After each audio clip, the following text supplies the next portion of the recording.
In March 1922, in a remote corner of rural Bavaria, 6 members of a farming family were reported missing by their neighbors. When investigators finally reached the isolated farmstead of Hinterkaifeck, a property so remote it didn't appear on most maps, what they discovered would baffle detectives, forensic scientists, and criminologists for the next 100 years. To this day, no one has ever been charged. And the most disturbing detail isn't what happened, it's what happened in the days before, and the evidence that someone had been living inside the farmhouse without the family's knowledge. To understand this case, you need to understand the place. Hinterkaifeck was not a village, it was not even a hamlet.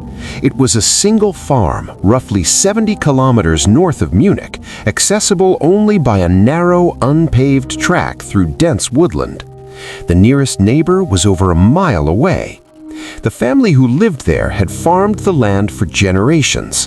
In 1922, the household consisted of 6 people: the farmer Andreas Gruber, his wife Kitzilia, their widowed daughter Victoria Gabriel, Victoria's 2 children, 7-year-old Kitzilia and 2-year-old Joseph, and the newly hired housekeeper Maria Baumgartner, who had arrived at the farm just that same day.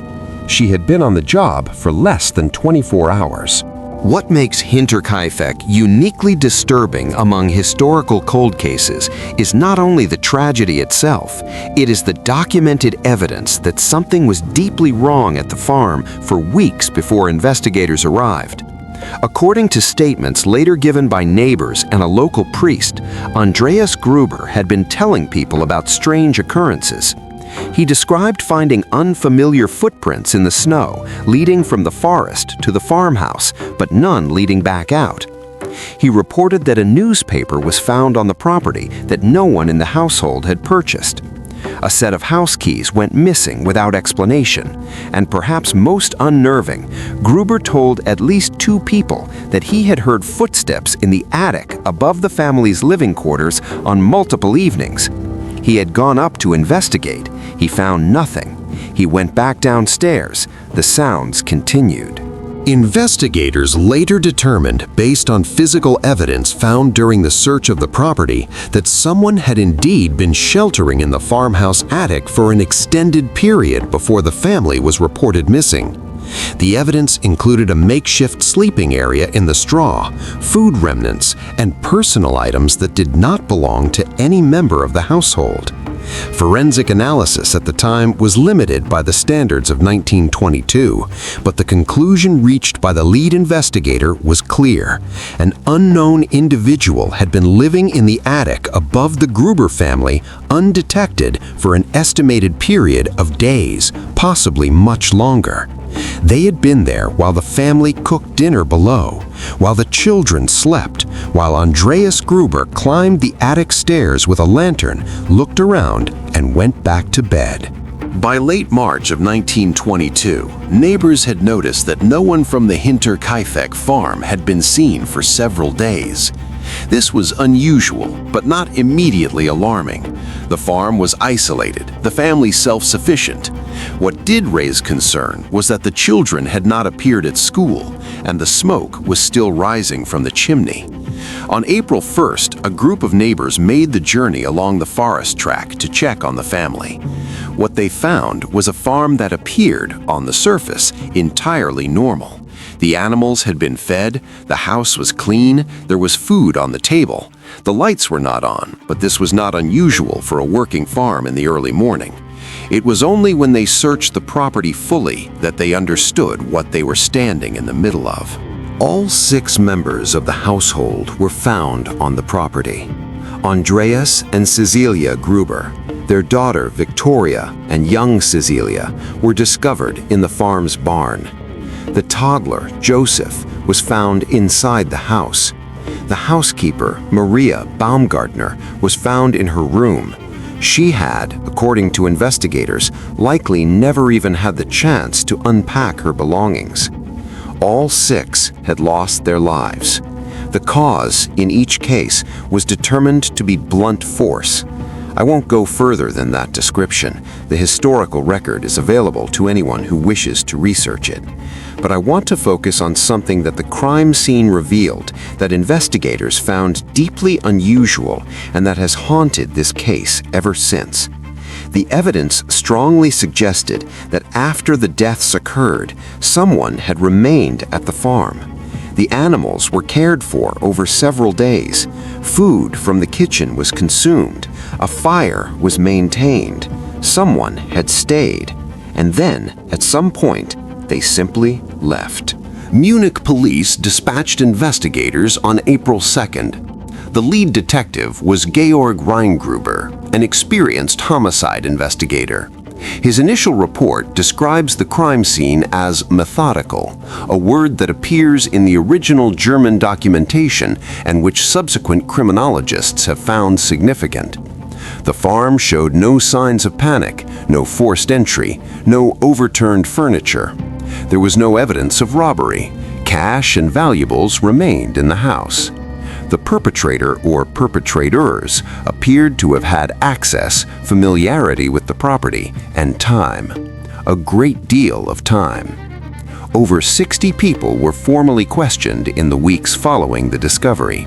The list of suspects included neighbors, relatives, traveling workers, and persons known to have had disputes with the Gruber family. None were ever charged. The investigation officially went cold in 1955, 33 years after the fact, without resolution. In the century since the Hinterkaifeck case, criminologists, journalists, students, and amateur investigators have proposed dozens of suspects. The most frequently discussed include Carl Gabriel, Victoria's husband, who had been reported killed in World War I, but whose body was never officially identified, leading to speculation that he may have returned. A local fish merchant with a prior dispute with Andreas Gruber. A drifter seen in the region that winter. A family relative. In 2007, a group of criminology students at the police academy in Fürstenfeldbruck spent an entire semester re-examining the evidence using modern forensic methodology. They concluded in their final report that the most probable perpetrator was someone known to the family, someone who had access to the farm, knowledge of its layout, and a motive connected to the family's complicated personal history. They named a suspect.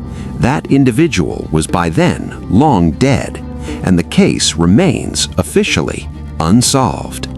Of all the elements of the Hinterkaifeck case, the one that most investigators return to, the one that appears in nearly every serious analysis written in the last 100 years, is not the crime itself, it is the days before.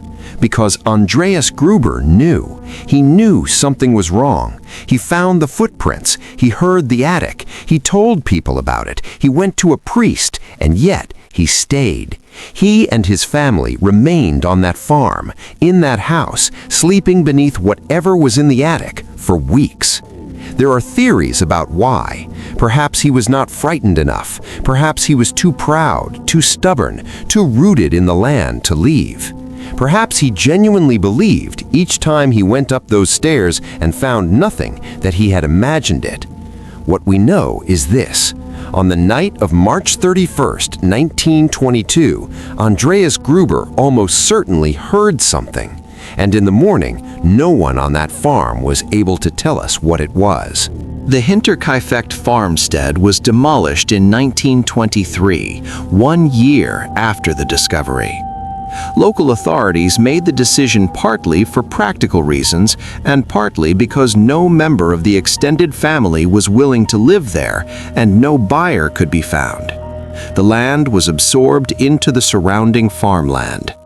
A small memorial marker was erected decades later. The exact site is now indistinguishable from the fields around it. Visitors still come, locals still know where to look, but there is nothing left of the structure. When German television produced a documentary on the case in the 1990s, a camera crew filmed the field where the farmhouse had stood. The producer later said in an interview that the crew, all experienced documentary makers, became deeply uncomfortable during the shoot and left earlier than scheduled. He did not elaborate. He said only that the field felt, in his words, still occupied.